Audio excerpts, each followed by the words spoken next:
सरकार लाई है विद्यार्थियों के लिए डिजिटल लाइब्रेरी। बच्चों के उज्जवल भविष्य के लिए बिहार सरकार है सदा अग्रसर और तैयार। कक्षा 1 से कक्षा 12 तक की सभी पाठ्य पुस्तक पूरक सामग्री एवं वीडियो अब शिक्षा विभाग बिहार सरकार द्वारा विकसित पोर्टल पर है उपलब्ध। अध्ययन सामग्री देखने के लिए BEPCLOTS.bihar.gov.in पर विजिट करें अथवा एंड्रॉइड मोबाइल पर गूगल प्ले स्टोर से E-LOTS ऐप डाउनलोड करें। शिक्षकों, अभिभावकों एवं बच्चों से अनुरोध है कि इस लाइब्रेरी का अधिक से अधिक लाभ उठाएं और अपनी पढ़ाई जारी रखें।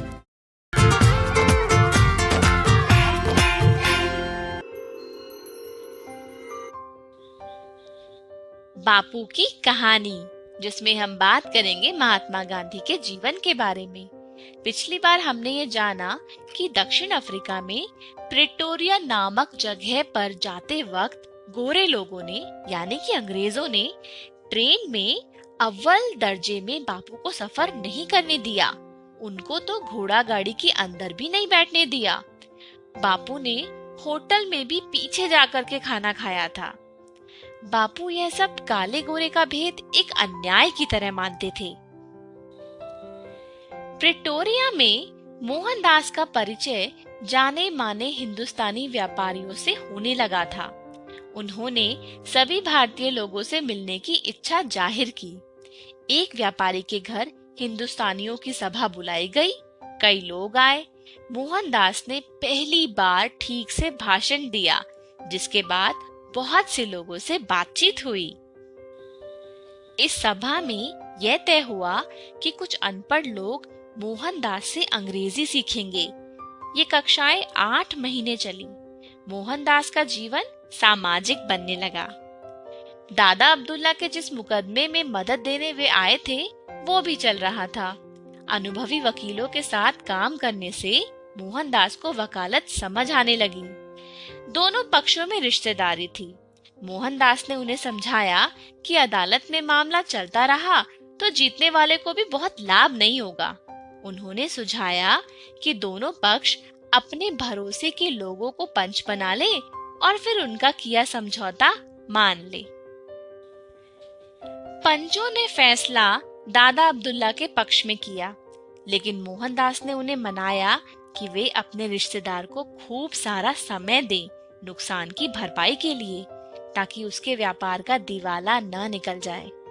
और फिर इस समझौते से दोनों पक्षों को सम्मान मिला। रिश्तेदारों में आपसी प्यार लौट आया। काम पूरा हो गया था। अब मोहनदास को स्वदेश लौटना था। दादा अब्दुल्ला अब उन्हें बहुत चाहने लगे थे। उन्होंने मोहनदास के सम्मान में एक सामूहिक भोज रखा। उस समय दक्षिण अफ्रीका में हिंदुस्तानियों के खिलाफ एक नया कानून आने वाला था। कुछ लोगों ने अब्दुल्ला सेठ से कहा कि आप गांधी भाई को रोक लीजिए, वो जैसे कहेंगे हम वैसे इस कानून से लड़ेंगे। और फिर देखते ही देखते भोजन सभा एकदम से आंदोलन के कार्यालय में बदल गई। गांधी भाई 1 महीने ही नहीं, 1 साल के लिए नेटाल राज्य में रुक गए। उन्हें 20 व्यापारियों ने मिलकर पेशगी रकम दी और अपना वकील नियुक्त किया। भारतीय राष्ट्रीय कांग्रेस की तर्ज पर मोहनदास ने नेटाल इंडियन कांग्रेस का गठन सन 1894 में किया। हिंदुस्तानियों को कई जुल्म सहने पड़ते थे। रात को बिना पहचान पत्र वो बाहर नहीं निकल सकते थे और चुनाव में भी ज्यादातर भारतीय वोट नहीं डाल सकते थे।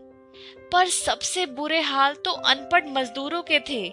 उनके गोरे मालिक उन्हें गुलामों की तरह रखते थे, जब चाहे पीट देते थे और उन पर नए कर भी लगाए जाते थे।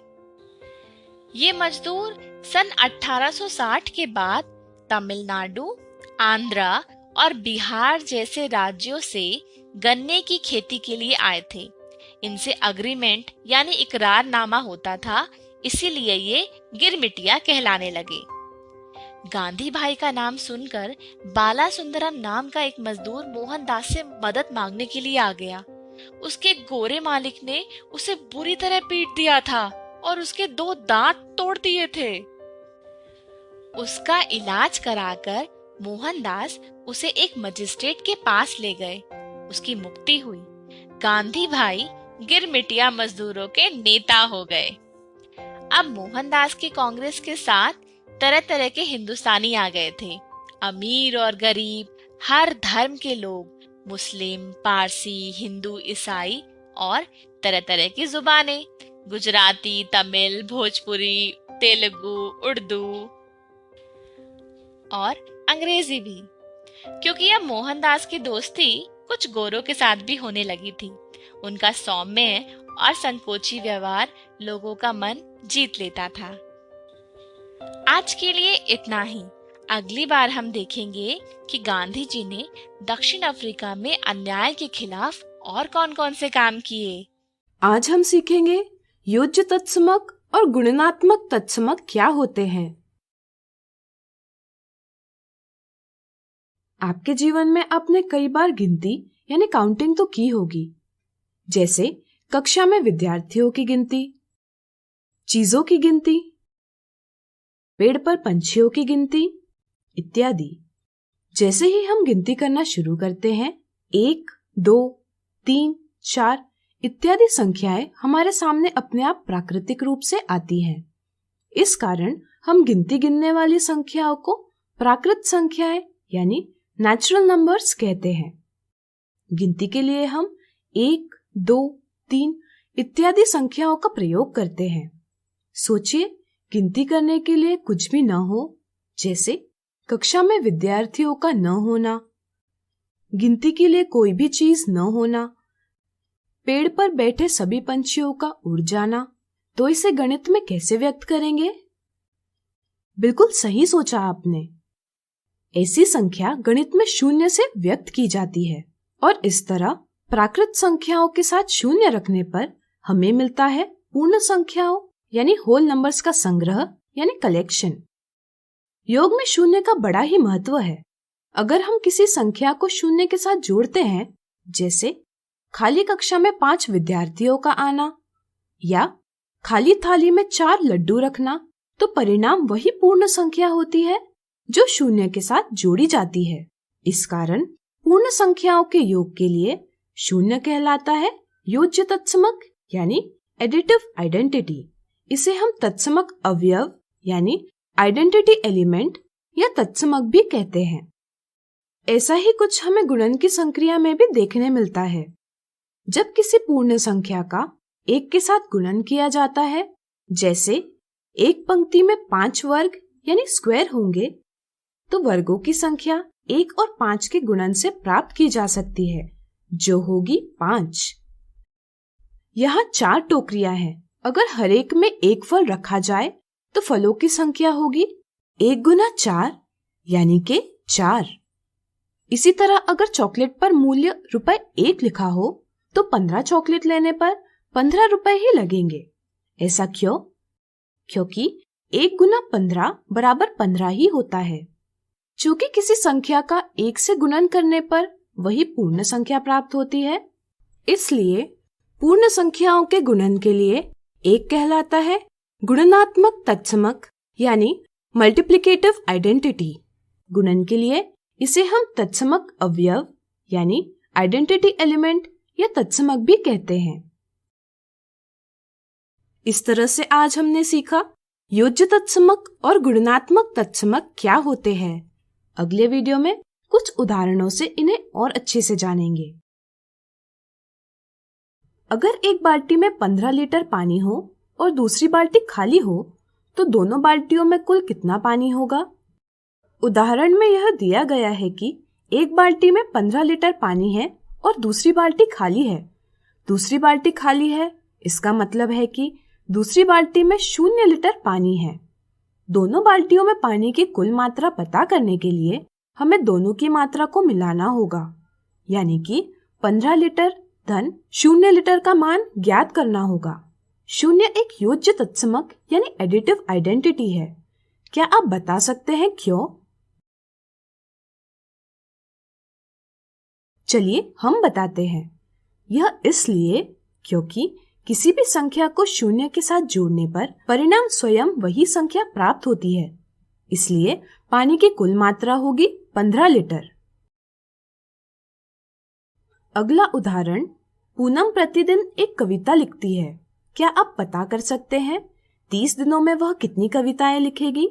पूनम प्रतिदिन एक कविता लिखती है, इसलिए 30 दिनों में वह 30 गुना 1 कविताएं लिखेगी। एक यह संख्या गुणनात्मक तत्समक यानी मल्टीप्लिकेटिव आइडेंटिटी है। क्या आप बता सकते हैं क्यों? चलिए हम बताते हैं। यह इसलिए क्योंकि किसी भी संख्या का 1 के साथ गुना करने पर वही संख्या प्राप्त होती है। इसलिए 30 गुना 1 बराबर 30, यानी कि पूनम 30 दिनों में 30 कविताएं लिखेगी। अगला उदाहरण 130 गुना 1 धन 120 धन 0 का परिणाम ज्ञात कीजिए। इसे हल करने के लिए हमें गुणनात्मक तत्समक और योज्य तत्समक की समझ होना अनिवार्य है। संख्या 130 का 1 के साथ गुना करने पर जवाब स्वयं वही पूर्ण संख्या यानी 130 प्राप्त होती है। इसी तरह 120 का 0 के साथ जोड़े जाने पर स्वयं वही संख्या प्राप्त होती है। 130 धन 120 बराबर 250, यानी कि दिए उदाहरण का हल है 250। गुणनात्मक तत्समक और योज्य तत्समक की समझ से ऐसे उदाहरण आसानी से हल किए जा सकते हैं। अगला उदाहरण द्विव्यवस्था को गुणन में कैसे व्यक्त करेंगे? यहाँ वर्गों की कुछ पंक्तियां हैं। गुणन के रूप में व्यक्त करते समय हम पंक्तियों की संख्या पहले लिखते हैं, फिर हर एक पंक्ति में कितने वर्ग है यह लिखते हैं। जैसे यहाँ पंक्तियां हैं 6 और हर एक पंक्ति में वर्ग है 1, इसलिए गुणन में इसे व्यक्त करेंगे 6 गुना 1 से। ध्यान रहे, गुणन के क्रम विनिमय गुण यानी कम्यूटेटिव प्रॉपर्टी ऑफ मल्टीप्लिकेशन के उपयोग से 6 गुना 1 को ही हम 1 गुना 6 भी लिख सकते हैं, लेकिन व्यवहारिक रूप में इसे व्यक्त किया जाएगा एक पंक्ति में 6 वर्ग बनाकर। ध्यान रहे, 1 यह संख्या गुणनात्मक तत्समक है, इसलिए चाहे हम 6 गुना 1 लिखें या 1 गुना 6, परिणाम 6 ही आएगा।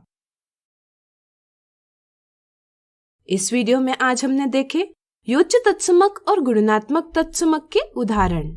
अगले वीडियो में इनसे संबंधित कुछ मिथ्या धारणाओं को दूर करेंगे। मिथ्या धारणा 1, योज्य तत्समक यानी एडिटिव आइडेंटिटी के संदर्भ में निम्नलिखित में से कौन सा कथन सही है? किसी संख्या के साथ 1 जोड़ने पर संख्या समान रहेगी, यह गलत समझ है। संख्या के साथ 1 जोड़ने पर उसका मान 1 से बढ़ जाता है, इसलिए ऑप्शन 1 गलत जवाब है। इसी तरह किसी संख्या को 1 से गुणा करते हैं तो संख्या समान रहेगी, यह कथन व्यक्त करता है गुणनात्मक तत्समक यानी मल्टीप्लिकेटिव आइडेंटिटी, इसलिए ऑप्शन 2 भी दिए सवाल का जवाब नहीं है। कई बार योज्य तत्समक के लिए ऑप्शन 3, यदि आप किसी संख्या को 0 से गुना करते हैं तो परिणाम 0 होगा, यह सही समझा जाता है, लेकिन यह भी एक गलत समझ है। योज्य तत्समक की सही समझ है ऑप्शन 4, यदि आप किसी संख्या में 0 को जोड़ते हैं तो संख्या समान रहेगी। फिर चाहे 0 के साथ किसी संख्या को जोड़ा जाए या किसी संख्या में 0 मिलाया जाए, हर बार संख्या समान ही रहेगी। जैसे 5 धन 0 बराबर 5, 0 धन 3 बराबर 3। मिथ्या धारणा 2, निम्नलिखित उदाहरण से गुणन का कौन सा गुण व्यक्त होता है? 1 गुना 53 बराबर 53। गुणनात्मक तत्समक की सही समझ न होने के कारण ऑप्शन 1 या ऑप्शन 2 ये गलत जवाब दिए जाते हैं। कई बार योज्य तत्समक और गुणनात्मक तत्समक की समझ में उलझन के चलते ऑप्शन 3 जवाब दिया जाता है, यह गलत जवाब है। सही समझ है किसी संख्या का गुणन 1 के साथ करने पर परिणाम स्वयं वही संख्या प्राप्त होती है।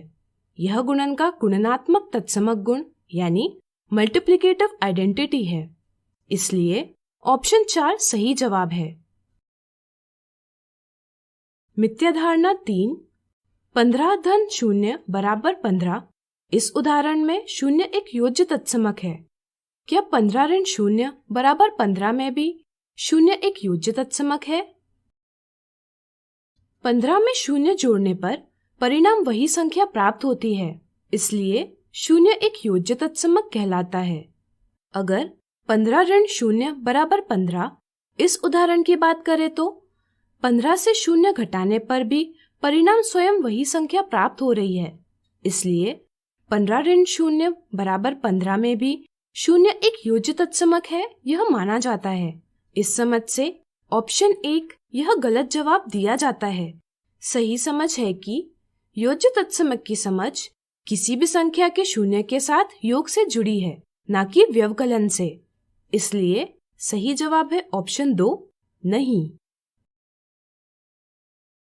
इस तरह से आज हमने देखी योज्य तत्समक और गुणनात्मक तत्समक गुण से संबंधित मिथ्या धारणाएं।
आज हम सीखेंगे प्रतिच्छेदी रेखाएं और समांतर रेखाएं।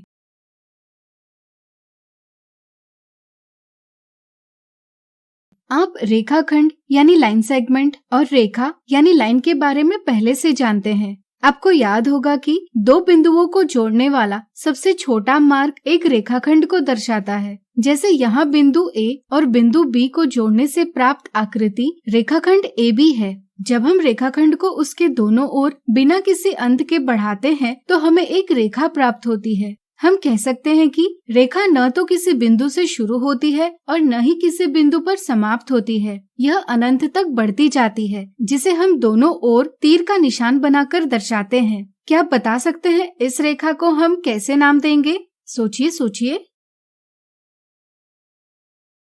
बिल्कुल सही, रेखा पर स्थित किन्हीं दो बिंदुओं से इसे हम नाम दे सकते हैं। जैसे यहाँ हम नाम देंगे रेखा AB। रेखा को अंग्रेजी के छोटे अक्षरों से भी नाम दिया जाता है, जैसे रेखा L।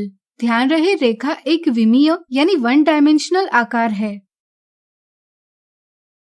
जब बात आती है दो या दो से अधिक रेखाओं को एक साथ समझने की, तो हमारे सामने कई स्थितियां उपस्थित होती है। जैसे अगर आपको आपके घर की स्थिति एक मानचित्र यानी मैप पर दर्शानी होगी तो आपको अलग अलग मार्ग बनाने होंगे। अगर आप इन्हें ध्यान से देखेंगे तो आप पाएंगे कि कुछ मार्ग प्रतिच्छेद यानी इंटरसेक्ट करते हैं, जबकि ऐसे भी कुछ मार्ग हैं जिन्हें कितना भी बढ़ाया जाए लेकिन वे कभी प्रतिच्छेद नहीं करेंगे। मार्ग का निरूपण हम रेखा से कर सकते हैं। इस तरह से रेखाओं के इस युग्म में रेखाएं प्रतिच्छेद करती है। इन्हें हम प्रतिच्छेदी रेखाएं यानी इंटरसेक्टिंग लाइंस कहते हैं। जबकि रेखाओं के इस युग्म में रेखाओं को कितना भी बढ़ाया जाए लेकिन वे कभी भी प्रतिच्छेद नहीं करती। इन्हें हम समांतर रेखाएं यानी पैरेलल लाइंस कहते हैं। अब आप प्रतिच्छेदी रेखाओं के इस युग्म को देखिए। इसमें दोनों रेखाएं यहाँ इस बिंदु पर प्रतिच्छेद कर रही है। क्या आप बता सकते हैं कि यह बिंदु कौन सी रेखा पर है? सोचिए सोचिए। बिल्कुल सही, यह बिंदु दोनों ही रेखाओं पर है, यानी कि यह बिंदु दोनों रेखाओं का उभयनिष्ठ बिंदु यानी कॉमन पॉइंट है। इस आधार पर हम यह कह सकते हैं कि अगर दो रेखाएं किसी बिंदु पर मिलती है या दो रेखाओं में एक उभयनिष्ठ बिंदु है तो वे प्रतिच्छेदी रेखाएं हैं। जिस बिंदु पर प्रतिच्छेदी रेखाएं प्रतिच्छेदन करती है उसे प्रतिच्छेद बिंदु यानी पॉइंट ऑफ इंटरसेक्शन कहते हैं। या हम यह भी कह सकते हैं कि प्रतिच्छेदी रेखाओं के उभयनिष्ठ बिंदु को प्रतिच्छेद बिंदु कहते हैं। अगर दो रेखाएं किसी भी बिंदु पर नहीं मिलती यानी कि दो रेखाओं में उभयनिष्ठ बिंदु न हो तो वे समांतर रेखाएं कहलाती है। जैसे यहाँ रेखाएं AB और CD समांतर है, जिसे हम इस प्रकार दर्शाते हैं। समांतर रेखाओं के संदर्भ में एक और खास बात है। चलिए इस रिबन के उपयोग से इसे समझें। क्या हम रिबन के दोनों किनारों को समांतर रेखाएं कह सकते हैं? सोचिए। बिल्कुल सही। रिबन की चौड़ाई समान होने के कारण रिबन के दोनों किनारे कभी भी प्रतिच्छेद नहीं करेंगे, इसलिए इन्हें हम समांतर रेखाएं कह सकते हैं। इससे हमें यह ज्ञात होता है कि दोनों किनारों के बीच की दूरी हमेशा समान होती है। ठीक इसी प्रकार समांतर रेखाओं के बीच की दूरी भी समान होती है। प्रतिच्छेदी और समांतर रेखाओं की समझ के आधार पर क्या आप बता सकते हैं कि यहाँ दर्शाई कौन सी आकृतियों में प्रतिच्छेदी रेखाएं और कौन सी आकृतियों में समांतर रेखाएं दर्शाई है? वीडियो रोककर प्रयास कीजिए।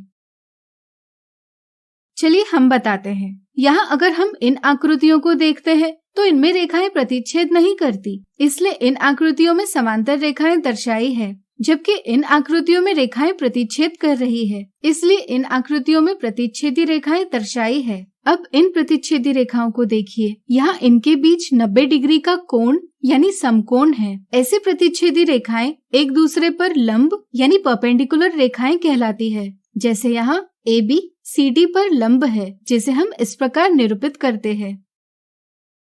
तो आज हमने सीखा प्रतिच्छेदी रेखाएं और समांतर रेखाएं।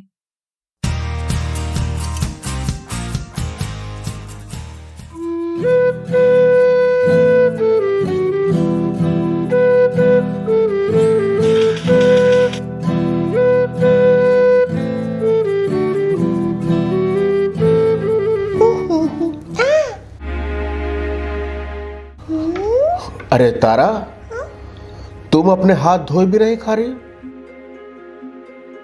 तुमने कितनी सारी गंदी चीजें छुई हैं, और गंदे हाथों से क्या होता है मैंने बताया था ना। हाँ, मैं तो भूल ही गई थी। साली अब्बा। हाँ दोस्तों, कोरोना और दूसरे वायरस और कीटाणु हमारे शरीर में गंदे हाथों से आ सकते हैं। इससे बचने के लिए अपने हाथ बार बार धोने चाहिए। और हाथ कैसे धोने चाहिए? साबुन और साफ पानी से। और जब जब तुम हाथ धोना ये गाना गाना। हाथों को धोना है, हाथों को धोना है, क्योंकि कोरोना है, क्योंकि कोरोना है। हाथों को धोना है, हाथों को धोना है, हर बार कम से कम 40 सेकंड तक हाथों को धोना है, हाथों को धोना है। पानी का नल खोले, हाथों को भिगाए, नल को बंद कर दे, फिर साबुन लगाए, हथेलियों को रगड़े, फिर पीछे भी रगड़े, उंगलियों के बीच में गांठों को हथेली से, अंगूठे को रगड़े, नाखूनों को रगड़े। अब नल खोले, नल और हाथ धो ले, नल को बंद कर दे और हाथों को सुखा ले, इससे हाथ भी साफ होगा और पानी भी बचेगा। हाथों को धोना है, हाथों को धोना है, क्योंकि कोरोना है, क्योंकि कोरोना है। हाथों को धोना है, हाथों को धोना है, हाथों को धोना है, क्योंकि कोरोना को भगाना है ना?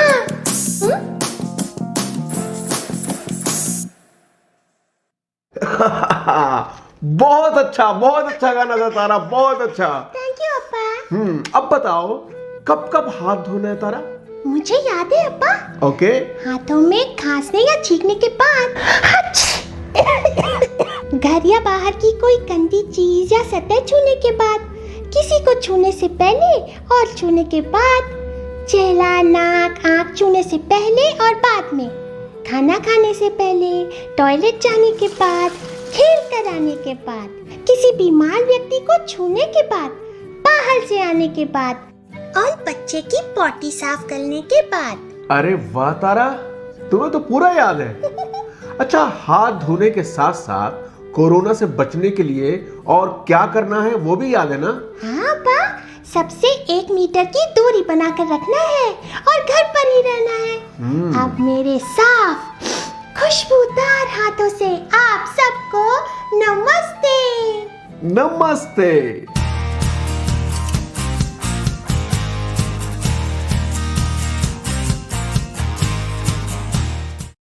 आज हम सीखेंगे परिमेय संख्याओं के योग एवं व्यवकलन पर गुणन की वितरकता।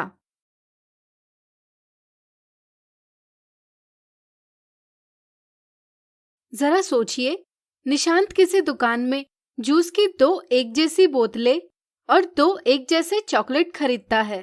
यदि एक जूस की बोतल का मूल्य 22 रुपए और चॉकलेट का मूल्य 15 रुपए होगा, तो सभी वस्तुओं का कुल मूल्य कितना होगा? सोचिए सोचिए। चलिए हम बताते हैं। आप इसे 2 प्रकार से ज्ञात कर सकते हैं। आप जूस की 1 बोतल का मूल्य और चॉकलेट का मूल्य जोड़कर इसका 2 गुना कर सकते हैं, या आप जूस की 2 बोतल का मूल्य और 2 चॉकलेट का मूल्य अलग अलग ज्ञात करके इनका योग कर सकते हैं। दोनों स्थितियों में आपको परिणाम समान प्राप्त होगा। हम कह सकते हैं कि 2 गुणा 22 धन 15 बराबर 2 गुणा 22 धन 2 गुणा 15 है। यहाँ योग पर गुणन का वितरण यानी distribution of multiplication over addition किया गया है।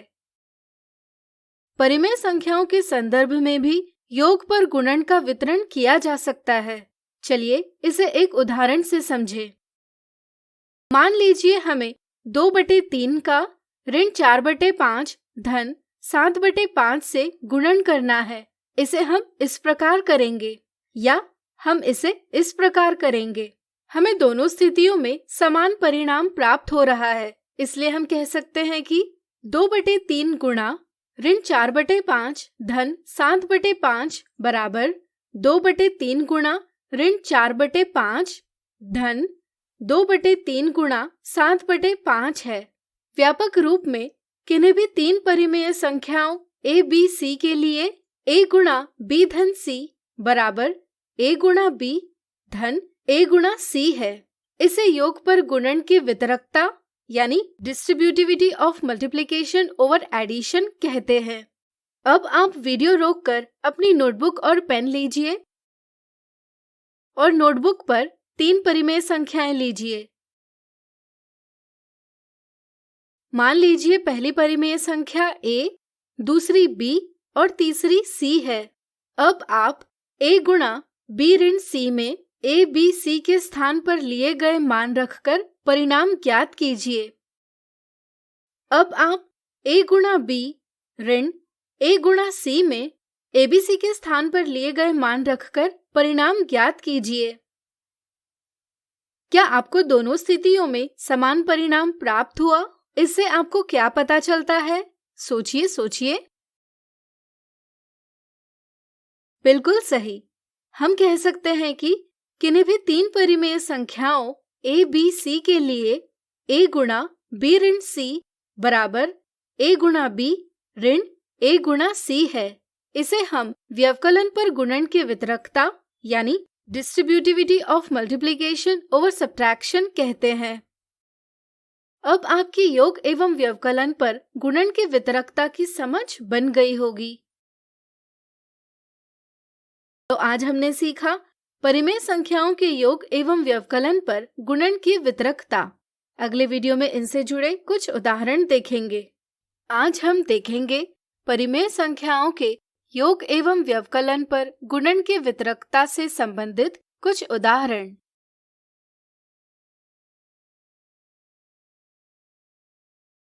एक परीक्षा का नियम था कि प्रत्येक सही जवाब को धन 2 और 1/2 अंक दिए जाएंगे और प्रत्येक गलत जवाब को ऋण 1/4 अंक दिए जाएंगे। यदि चेतन ने 100 सवालों में से आधे सही और आधे गलत जवाब दिए तो ज्ञात कीजिए उसे कितने अंक प्राप्त होंगे। चेतन ने 100 सवालों में से आधे सही और आधे गलत जवाब दिए। इसका अर्थ है कि उसने 50 सही और 50 गलत जवाब दिए। एक सही जवाब के लिए 2 और 1/2 अंक दिए जाते हैं, यानी कि 5/2 अंक दिए जाते हैं। इस तरह से 50 सही जवाबों के लिए उसे 50 गुणा 5/2 अंक प्राप्त होंगे।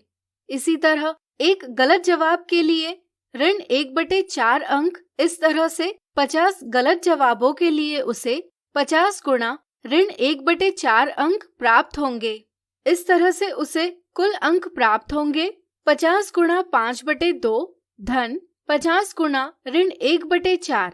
इसे सरल करने पर हमें प्राप्त होगा 112 और 1/2 अंक। चूंकि परिमेय संख्याओं यानी रैशनल नंबर्स के योग का गुणन पर वितरण यानी डिस्ट्रीब्यूशन किया जा सकता है। a गुणा b धन c बराबर a गुणा b धन a गुणा c, इसलिए हम 50 गुणा 5/2 धन 50 गुणा ऋण 1/4 को 50 गुणा 5/2 धन ऋण 1/4 इस प्रकार भी लिख सकते हैं। इसे सरल करने पर परिणाम आएगा 112 और 1/2 अंक। इसलिए चेतन को परीक्षा में 112 और 1/2 अंक प्राप्त होंगे। आप देख सकते हैं कि दोनों विधियों से हमें समान परिणाम प्राप्त हुआ है। चलिए अगला उदाहरण देखें। वैशाली के पास 1240 रुपए है। इनमें से वैशाली 3/5 भाग किताबें खरीदने में खर्च करती है और 1/4 भाग घूमने के लिए खर्च करती है। तो ज्ञात कीजिए वैशाली के पास कितनी राशि शेष है। वैशाली के पास कुल 1240 रुपए की राशि थी, जिसमें से वैशाली ने 3/5 भाग किताबें खरीदने में खर्च किया है। इसलिए किताबें खरीदने में किया गया खर्च बराबर 3/5 गुणा 1240। इसी तरह वैशाली ने 1/4 भाग घूमने के लिए खर्च किया है। इसलिए घूमने के लिए किया गया खर्च बराबर 1/4 गुणा 1240। इसलिए शेष राशि बराबर कुल राशि ऋण किताब खरीदने में किया गया खर्च ऋण घूमने के लिए किया गया खर्च। शेष राशि बराबर 1240 ऋण 3/5 गुणा 1240 ऋण 1/4 गुणा 1240। व्यवकलन के गुणन पर वितरण गुण से शेष राशि बराबर 1240 गुणा 1 ऋण 3/5 ऋण 1/4। इसे हम इस प्रकार सरल करेंगे जिसका जवाब होगा 186 रुपए। इसलिए वैशाली के पास कुल 186 रुपए राशि शेष है। चलिए अगला उदाहरण देखें। उचित गुणों का प्रयोग करते हुए इसका मान ज्ञात कीजिए। परिमेय संख्याओं के लिए योग क्रम विनिमेय यानी कम्यूटेटिव है, इसलिए हम इन दोनों संक्रियाओं को एक साथ रख सकते हैं। परिमेय संख्याओं के योग पर गुणन के वितरण गुण से हम ऋण 2/5 को कोष्ठक के बाहर लेंगे तथा इस प्रकार से हल करेंगे। अब हम इस कोष्ठक को सरल करने के लिए दोनों संख्याओं के हर समान करेंगे। इसे सरल करने पर हमें परिणाम प्राप्त होगा ऋण 33/35। तो आज हमने देखे परिमेय संख्याओं के योग एवं व्यवकलन पर गुणन की वितरकता से संबंधित कुछ उदाहरण। अगले वीडियो में इनसे जुड़ी कुछ गलतियां देखेंगे। आज हम देखेंगे परिमेय संख्याओं के योग एवं व्यवकलन पर गुणन की वितरकता से संबंधित कुछ गलतियां।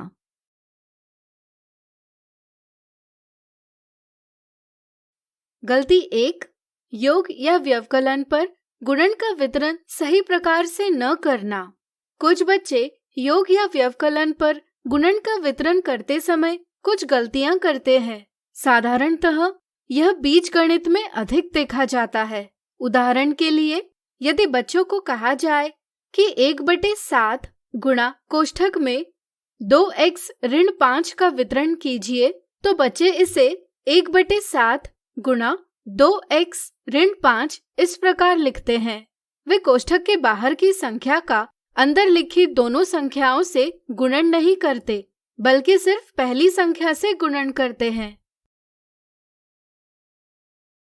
ध्यान रहे, सही परिणाम प्राप्त करने के लिए कोष्ठक के बाहर लिखी संख्या का गुणन कोष्ठक के अंदर लिखी सभी संख्याओं से करना आवश्यक है।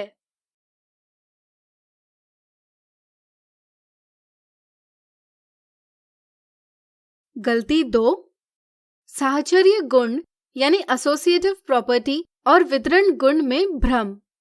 कुछ बच्चों को साहचर्य गुण और वितरण गुण में भ्रम होता है क्योंकि दोनों गुण कोष्ठकों के प्रयोग से संबंधित है।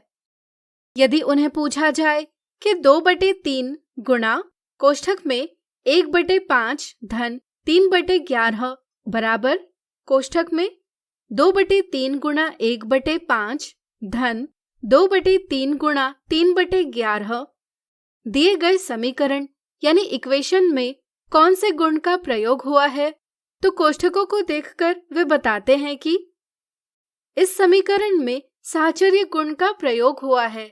यह समझना आवश्यक है कि यहाँ योग का गुणन पर वितरण किया गया है। चलिए इस गलती को एक आसान उदाहरण से दूर करें। मान लीजिए एक थैले में 5 अमरूद और 3 आम रखे गए और ऐसे 7 थैले हो तो फलों की कुल संख्या क्या होगी? हम एक थैले में कितने फल रखे हैं यह ज्ञात करके इनका गुणा 7 से कर सकते हैं, यानी 7 गुणा 5 धन 3, या हम सभी थैलों में अमरूद और आम की संख्या अलग अलग ज्ञात करके इनका योग कर सकते हैं, जैसे 7 गुणा 5 धन 7 गुणा 3। दोनों तरीकों से फलों की संख्या बराबर ही आएगी। यहाँ हमने 7 से 5 और 3 दोनों को गुणा किया है। इस तरह से यहाँ हमने योग का गुणन पर वितरण किया है। यह परिमेय संख्याओं के संदर्भ में भी सत्य है, इसलिए इस समीकरण में वितरण गुण का प्रयोग किया गया है। गलती 3, परिमेय संख्याओं के चिन्हों पर ध्यान न देना। व्यवकलन पर गुणन की वितरकता का प्रयोग करते समय कुछ बच्चे परिमेय संख्याओं के चिन्हों पर ध्यान नहीं देते। यदि बच्चों से पूछा जाए कि ऋण 1/4 गुणा कोष्ठक में 1/5 ऋण 3/5 का परिणाम क्या होगा, तो कुछ बच्चे इसे इस प्रकार हल करते हैं। प्रश्न हल करने का यह तरीका गलत है। इसका सही हल इस प्रकार है। इसलिए वितरकता का प्रयोग करते समय चिन्हों पर ध्यान देना जरूरी है। आज हमने देखी परिमेय संख्याओं के योग एवं व्यवकलन पर गुणन की वितरकता संबंधित कुछ गलतियां। आज हम सीखेंगे परिमेय संख्याओं का संख्या रेखा पर निरूपण।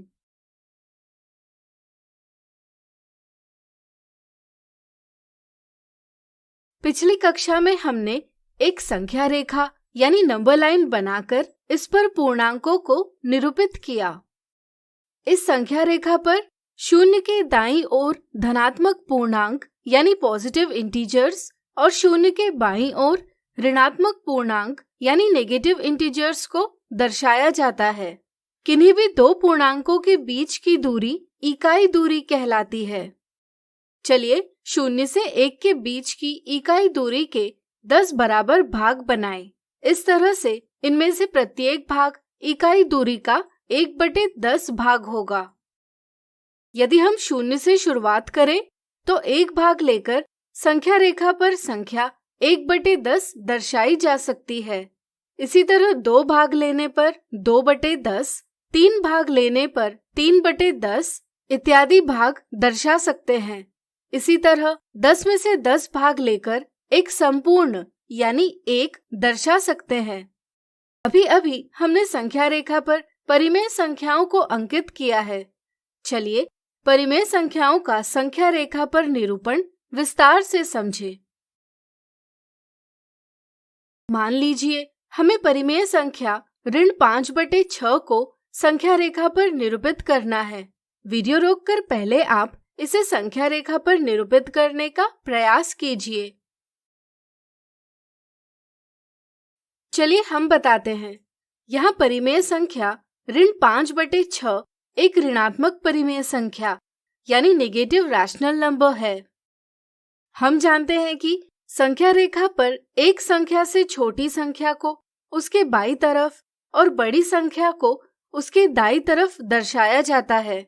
चूंकि सभी ऋणात्मक परिमेय संख्याओं का मान 0 से कम है, इसलिए इनका स्थान 0 के बाईं ओर है। इसलिए ऋण 5/6 का स्थान भी 0 के बाईं ओर होगा। चलिए ऋण चिन्ह को थोड़ी देर के लिए नजरअंदाज करें। अब हम देखते हैं कि 5/6 में अंश 5 हर 6 से छोटा है। इससे यह ज्ञात होता है कि 5/6 यह संख्या 1 से यानी कि इकाई से छोटी है। इससे हमें यह पता चलता है कि ऋण 5/6 का स्थान 0 और ऋण 1 के बीच है। ऋण 5/6 का सटीक स्थान ज्ञात करने के लिए हम 0 से ऋण 1 के बीच की दूरी को 6 बराबर भागों में विभाजित करेंगे। इस तरह इन 6 भागों में से किन्हीं भी 2 क्रमागत भागों के बीच दूरी होगी 1/6। परिमेय संख्या ऋण 5/6 का अंश हमें बताता है कि हमें 0 के बाईं ओर 1/6 दूरी के 5 भाग लेने होंगे। इससे हमें ऋण 5/6 का सटीक स्थान प्राप्त होगा। अब क्या आप 15/4 को संख्या रेखा पर निरूपित कर पाएंगे? वीडियो रोककर प्रयास कीजिए। चलिए हम बताते हैं। 15/4 एक धनात्मक परिमेय संख्या है, इसलिए यह 0 के दाईं ओर है। हम 15/4 को 3 और 3/4 इस प्रकार लिख सकते हैं। इससे हमें पता चलता है कि यह परिमेय संख्या 3 और 4 के बीच में है। सटीक स्थान ज्ञात करने के लिए हम 3 और 4 के बीच की इकाई दूरी को 4 बराबर भागों में विभाजित करेंगे। अब हम 3 पूर्ण और 1/4 दूरी के 3 भाग लेकर संख्या 3 और 3/4 यानी 15/4 दर्शाएंगे। अब आप किसी भी परिमेय संख्या को संख्या रेखा पर निरूपित अवश्य कर पाएंगे। आज हमने सीखा परिमेय संख्याओं का संख्या रेखा पर निरूपण। अगले वीडियो में इनसे संबंधित कुछ दिलचस्प उदाहरण देखेंगे। आज हम देखेंगे परिमेय संख्याओं के संख्या रेखा पर निरूपण से संबंधित कुछ दिलचस्प उदाहरण।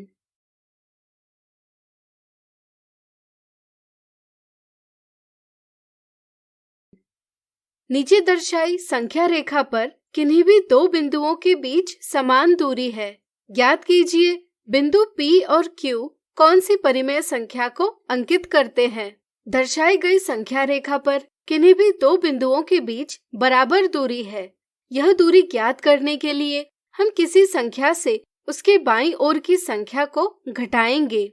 जैसे यहाँ 0 ऋण कोष्ठक में ऋण 1/7 बराबर 1/7 है, यानी कि 0 और ऋण 1/7 के बीच की दूरी 1/7 इकाई है। इससे हमें यह पता चलता है कि संख्या रेखा पर यदि हम 0 के बाईं ओर चलते हैं तो संख्याएं 1/7 से कम हो रही है। यहाँ ऋण 6/7 के बाईं ओर 1/7 दूरी चलने पर हमें बिंदु P प्राप्त हो रहा है। इसलिए यह बिंदु ऋण 6/7 ऋण 1/7 बराबर ऋण 7/7 को निरूपित करेगा, यानी कि संख्या ऋण 1 को निरूपित करेगा। इसी तरह अब आप बिंदु Q कौन सी परिमेय संख्या को निरूपित करता है, स्वयं ज्ञात कीजिए। अगला उदाहरण, संख्या रेखा पर 35/8 को निरूपित कीजिए। यदि परिमेय संख्या का हर ऋणात्मक हो तो पहले हम इसे धनात्मक करते हैं।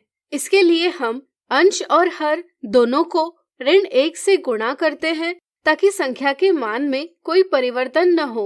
इससे हमें परिमेय संख्या ऋण 35/8 प्राप्त होगी। ऋण 35/8 एक ऋणात्मक परिमेय संख्या है, इसलिए इसका स्थान 0 के बाईं ओर है। हम ऋण 35/8 को ऋण 4 और 3/8 इस प्रकार लिख सकते हैं। इससे हमें पता चलता है कि दी गई परिमेय संख्या का स्थान ऋण 4 और ऋण 5 के बीच में है। सटीक स्थान ज्ञात करने के लिए हम ऋण 4 और ऋण 5 के बीच की इकाई दूरी को 8 बराबर भागों में विभाजित करेंगे। इनमें से 3 भाग लेकर संख्या ऋण 4 और 3/8 यानी ऋण 35/8 दर्शाएंगे। अगला उदाहरण, बिंदु PQRS में से प्रत्येक बिंदु 3/2, ऋण 4/5, 10/3 और ऋण 7/4 में से एक परिमेय संख्या को निरूपित करता है, लेकिन दिए गए क्रम से नहीं। बिंदु Q न तो सबसे दाईं ओर है न ही सबसे बाईं ओर। बिंदु R बिंदु Q के निकटतम दाएं स्थान पर है। बिंदु P बिंदु R के दाईं ओर है। प्रत्येक बिंदु द्वारा निरूपित परिमेय संख्या ज्ञात कीजिए और इन्हें संख्या रेखा पर व्यवस्थित कीजिए। वीडियो रोककर आप इस पहेली को सुलझाने का स्वयं प्रयास कीजिए।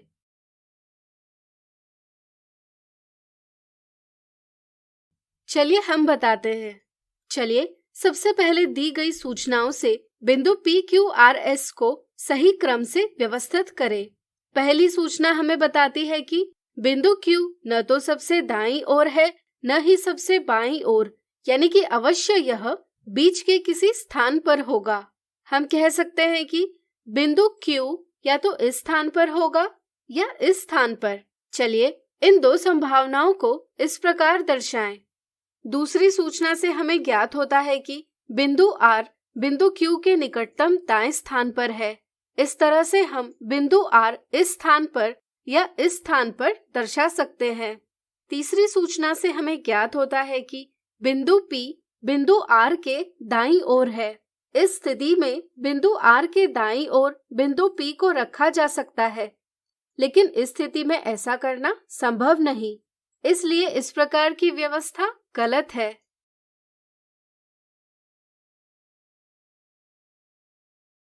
अब हम शेष बिंदु S को रिक्त स्थान पर रखेंगे।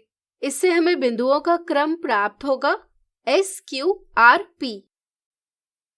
इसी तरह अब हम दी गई परिमेय संख्याओं को भी बढ़ते क्रम में व्यवस्थित करेंगे। इसके लिए हम संख्या रेखा का प्रयोग करेंगे, यानी कि हम संख्या रेखा पर दी गई परिमेय संख्याओं को निरूपित करेंगे। 3/2 एक धनात्मक परिमेय संख्या है। इसे हम 1 और 1/2 लिख सकते हैं, इसलिए इसका स्थान 1 और 2 के बीच में है। सही स्थान ज्ञात करने के लिए हम 1 से 2 के बीच की दूरी को हर जितने भागों में यानी 2 भागों में विभाजित करेंगे। चूंकि अंश 1 है, इसलिए इन 2 भागों में से एक भाग लेकर हम संख्या 1 और 1/2 या 3/2 निरूपित करेंगे। इसी तरह हम ऋण 4/5, 10/3 और ऋण 7/4 को निरूपित करेंगे। परिमेय संख्याओं के क्रम और दिए गए बिंदुओं के क्रम को ध्यान में रखते हुए अब हम कह सकते हैं कि बिंदु S परिमेय संख्या ऋण 7/4 को, बिंदु Q परिमेय संख्या ऋण 4/5 को, बिंदु R परिमेय संख्या 3/2 को तथा बिंदु P परिमेय संख्या 10/3 को निरूपित करते हैं। तो आज हमने देखे परिमेय संख्याओं के संख्या रेखा पर निरूपण से संबंधित कुछ दिलचस्प उदाहरण।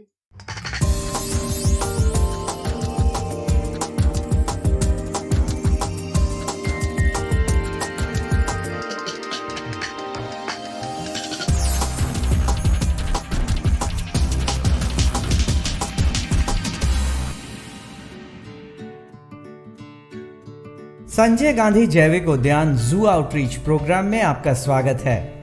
आज हम चलेंगे लंग्स ऑफ द सिटी यानी संजय गांधी जैविक उद्यान के कैक्टस हाउस में, जिसे नागफनी घर कहा जाता है। यह घर बाहर से देखने में जितना खूबसूरत है उतना ही अंदर से रोमांचित करने वाला। कैक्टस एक ऐसा पौधा है जिसका तन गुद्देदार होता है, जबकि इसकी पत्तियां कांटों के रूप में बदल गई होती हैं। ये वज्र कंटका के नाम से भी जाने जाते हैं।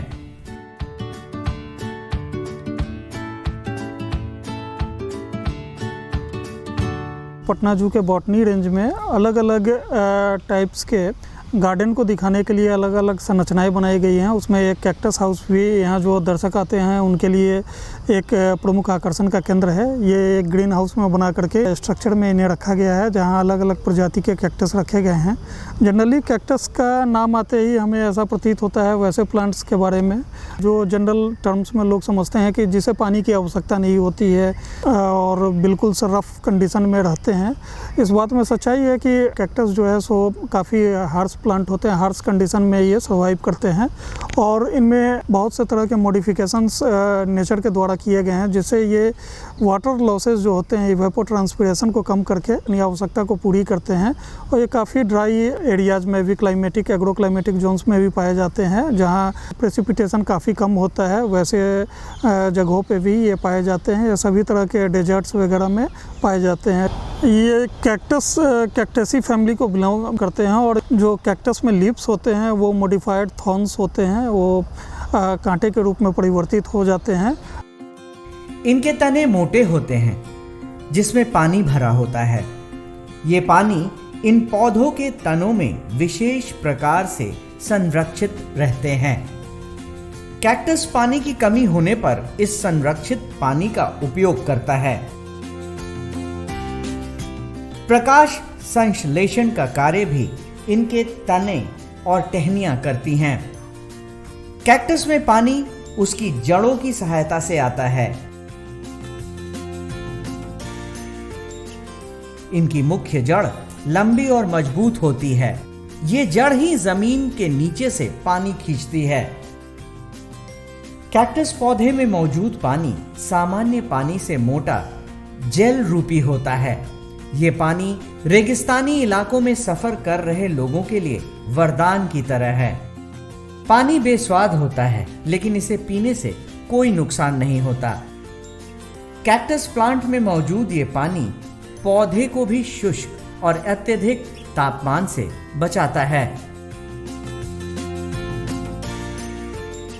कैक्टस परिवार की लगभग 1750 प्रजातियां हैं। अधिकांश कैक्टस शुष्क वातावरण में पाए जाते हैं। यहां तक कि अटाकामा रेगिस्तान में भी यह पाया जाता है, जो पृथ्वी के सबसे शुष्क स्थानों में से एक है। पत्ती रहित चमकदार तना कैक्टस की विशेषता है। इसे पानी संरक्षण के लिए अनुकूल माना गया है। लगभग सभी कैक्टस रसीले होते हैं। मांसल हिस्से स्टेम पानी को स्टोर करने के अनुकूल होते हैं। ज्यादातर कैक्टस के तने हरे रंग के होते हैं। किसी किसी कैक्टस का तना भूरे रंग का भी होता है। अधिकतर कैक्टस की पत्तियां सदृश्य नहीं होती।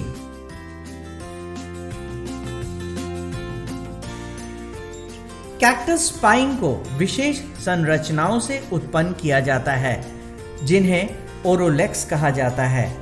कैक्टस के तने अक्सर रिब्ड या फ्लेवर्ड होते हैं, जो बारिश के बाद आसानी से जल अवशोषित करता है।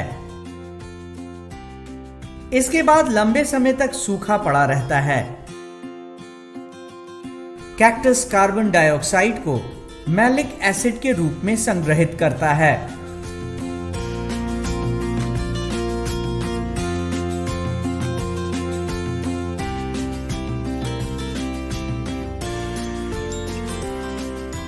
कैक्टस के फूलों में आमतौर पर कई फुंकेसर स्टेमन्स होते हैं, जो एक से अधिक शाखा पैदा कर सकते हैं। जमीन पर रहने वाले अधिकांश कैक्टस की जड़ बहुत अच्छी होती है, जो सतह के चारों ओर फैलती है। कैक्टस का उपयोग कई प्रकार से किया जाता है। इसके कई प्रजातियों का उपयोग सजावटी पौधों के रूप में भी किया जाता है और कई प्रजातियों को चारा और भोजन, विशेष रूप से उसके फल के लिए उगाया जाता है। कैक्टस यानी कांटों से भरा एक ऐसा पौधा जो अपने तनों में पानी को जमा कर शुष्क एवं रेगिस्तानी परिस्थितियों में भी काफ़ी अच्छे से सर्वाइव करता है और वो अपना वृद्धि करता रहता है। पटना जू में कैक्टस के काफ़ी प्रजातियाँ उपलब्ध हैं, जैसे golden ball, Cooper king, pink lymph, angel wings, balloon cactus इत्यादि।